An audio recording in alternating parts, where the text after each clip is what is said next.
So I've been on a little bit of a Boker kick here recently. I've been buying a lot of Boker knives because they're generally pretty affordable. They're available, unlike Great Eastern Cutlery is, and they're well made and are nice knives to carry, in your pocket. And you're not concerned about them getting scratched up or used or anything, like some people are about Great Eastern Cutlery, because the Bokers don't really hold their value like Great Eastern Cutlery knives do. Now, of course, I carry my Great Eastern Cutlery knives because I don't really care about that. They're my knives and I enjoy them.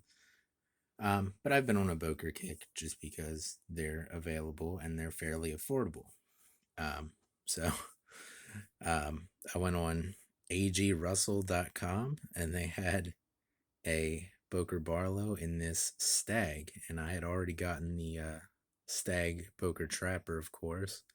So I knew that I kind of liked Boker Stag, and I like how they keep it fat like this.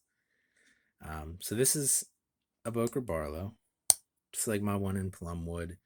This one's also in carbon steel with the reversed frosted etch, which I mean, I'm not crazy about it, but I don't really care. Once you start to get a patina on this, it does start to look a little weird because of the reverse frost etch. But I guess at some point when you use the knife enough, I guess the etch would probably kind of disappear. I haven't used one enough yet to get that to happen, but that's what I presume would happen at some point. Um, but yeah, I mean, just like most Bokers, it's nice put together really well.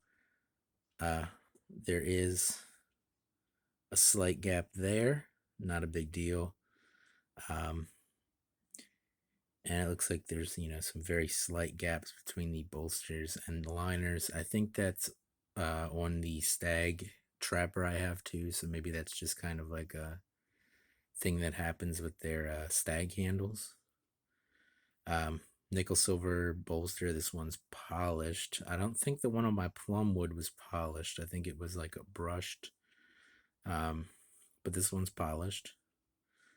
Of course, like I said, the C75 carbon steel little clip blade here, that long pull that they do on a lot of the knives, and the reverse frost did tree brand classic etch there, which looks good. But like I said, once you start to get a patina, it does look a little weird.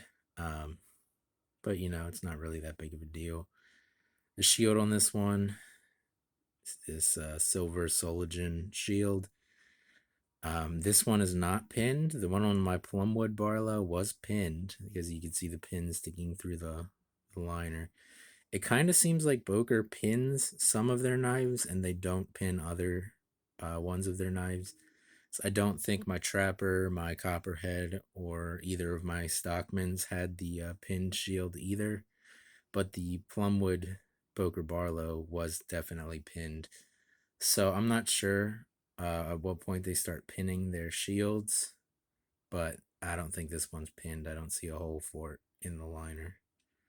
Um, but anyway, knife seems well made, and I think I'm going to be more excited about this one than I am about my Plumwood Barlow.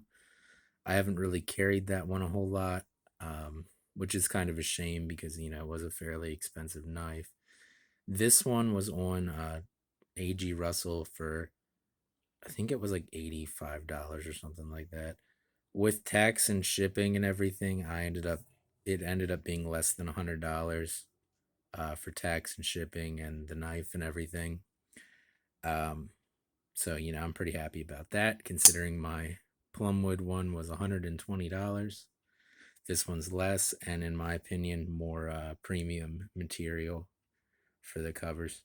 The action, really good.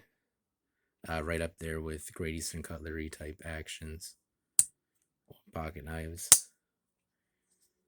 Yeah, I mean, well put together, well made, really good action, and the Stag, in my opinion, looks good. Um, so yeah, I just figured I'd do a video on this before I start carrying it, and this nicely polished bolster here gets all scratched up because I'm probably going to carry this tonight. Um, so yeah, that is it for this video. I've got two more videos coming for new knives that I got, and then I don't know what's coming after that. But I do these videos fairly ahead of time, like a few weeks ahead of time. So you'll see those when they come out. Have a good day, guys.